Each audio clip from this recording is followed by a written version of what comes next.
Today, we're going to be discussing a very important transit that's going to be influencing the month of February in a very strong way. It's also going to be influencing the first week of March.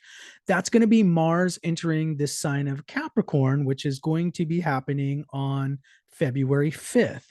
Now, Mars is exalted in the sign of Capricorn, so that's going to make Mars really potent during this time. So that's why we're making a whole video discussing this subject. For those of you that are new to my channel, make sure you like and subscribe. By the way, this is Vedic sidereal astrology, not Western tropical astrology. Your sign may be different using this method. Vedic sidereal astrology, it comes from ancient India. So Western tropical astrology comes from Greece. So that's a little bit of the different of the origin of the astrologies. If you're interested in a private reading, check for details down below.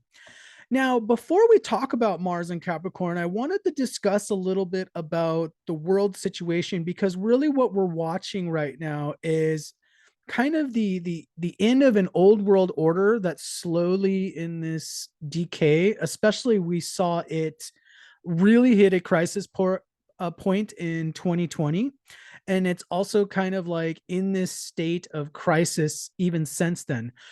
Those of you A lot of you might remember back in 2012, a lot of people thought that we were in a transition of astrological ages and that we were entering this new age of Aquarius.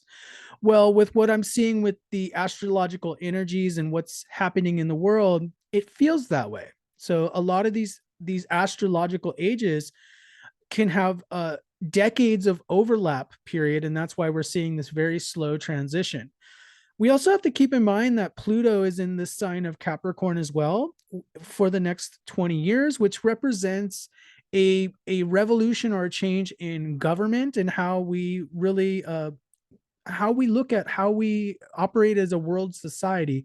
So those are going to be a lot of the changes. So if we want to think that's the world of Aquarius and we're entering an age where there's going to be more equality and there's equal access to information and resources, things like digital currencies and cryptocurrencies are making it easier for people to trade and so forth.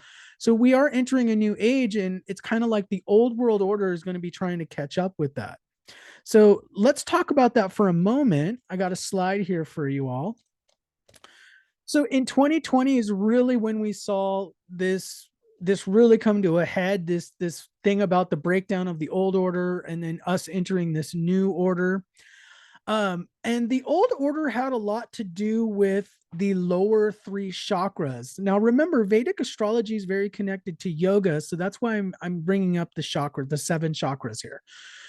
The old world order, or the age of Pisces, uh, was really influenced by the lower three chakras, which are primarily concerned with survival. So the root chakra is considered with survival, gathering as much resources as you possibly can. Mars is definitely associated with the root chakra, or the Muladhara chakra is what they call it in Sanskrit.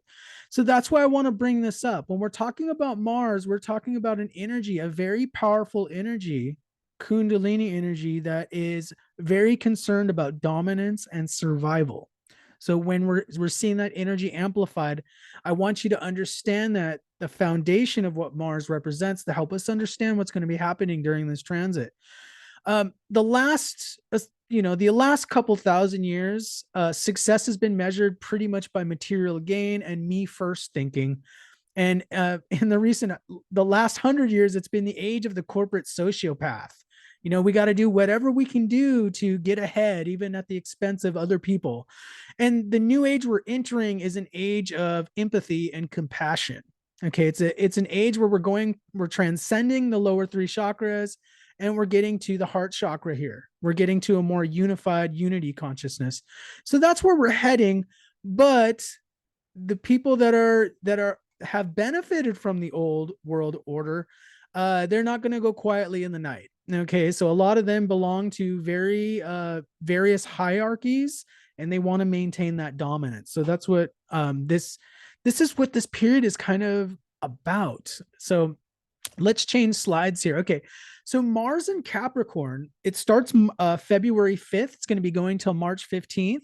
So pretty much for most of February and the first couple weeks of March, this is going to be very strongly influencing. Mars is so extremely powerful in the sign of Capricorn.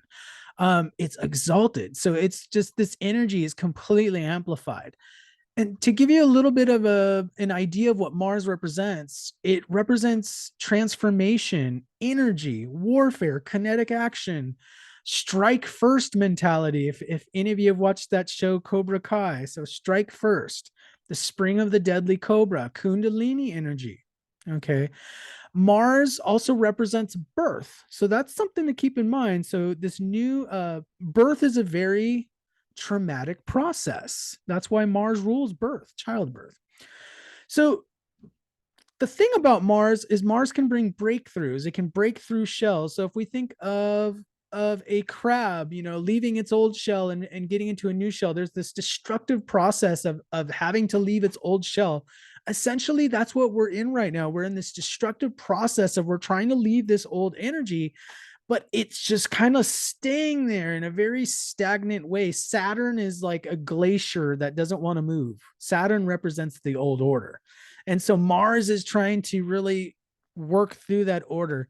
So a lot of what we're going to be seeing over the next month and a half is, unfortunately, because Capricorn does represent the natural 10th house. And we got to talk about that. The 10th house represents the government. It represents government leaders, government leadership.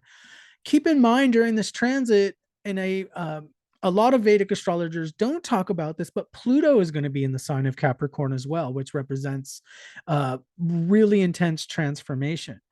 So this is not going to be a time where we're going to likely see peace prevailing. So we've seen escalations of what's been happening in the Middle East for the last week. So I am very concerned about this month, leading to wider escalations because Mars is the planet of warfare and direct action.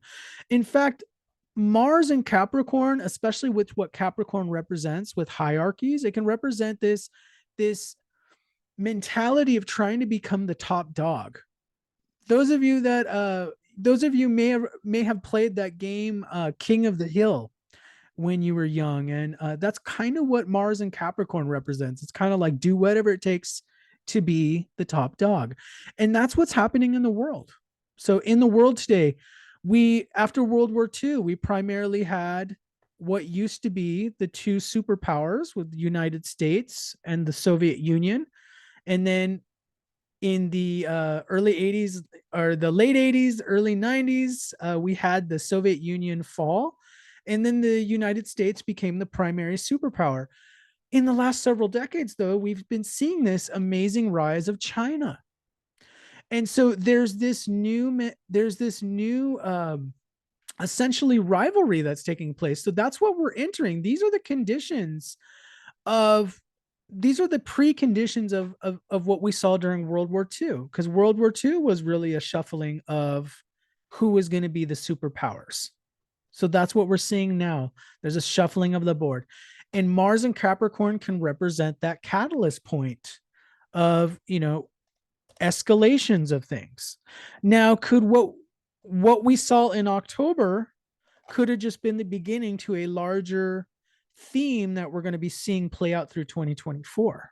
So that's going to be something to keep our eye on. I do feel like we're going to see more of these escalations throughout the month of February because of Mars being in Capricorn, and because it's kind of like government leaders are wanting to show their bravado. Sometimes people leaders want to seem very executive. They want to seem like they're really making these tough decisions. And that's what Mars and Capricorn is likely to achieve. I feel like this is going to be very difficult because we're going to see a tendency to quite overreact, especially governments. Now, Mars and Capricorn, it's not really affecting us as much on a personal level. It's more about hierarchies. It's more about institutions.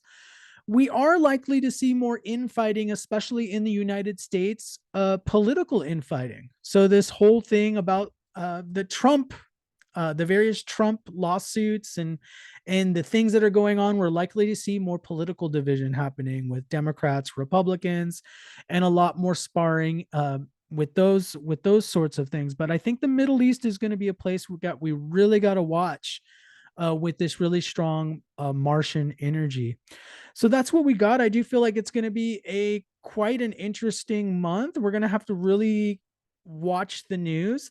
Also, keep in mind that Mars is the natural eighth lord, so there's likely going to be some secrets that are coming out this month as well. Because if we look at what the natural zodiac is, Mars is the ruler of Aries and Scorpio, the first house and the eighth house. The eighth house represents secrets. So we may be getting more disclosure type of events happening also in the month of February. So this should be quite a interesting month, but I am a little bit worried. I am somebody that is, you know, moving towards peace and resolution. So it's really difficult to see that we're still kind of in this conflictual energy. So thank you for watching. Let me know what you think down below, and take care until I see you all in the next video.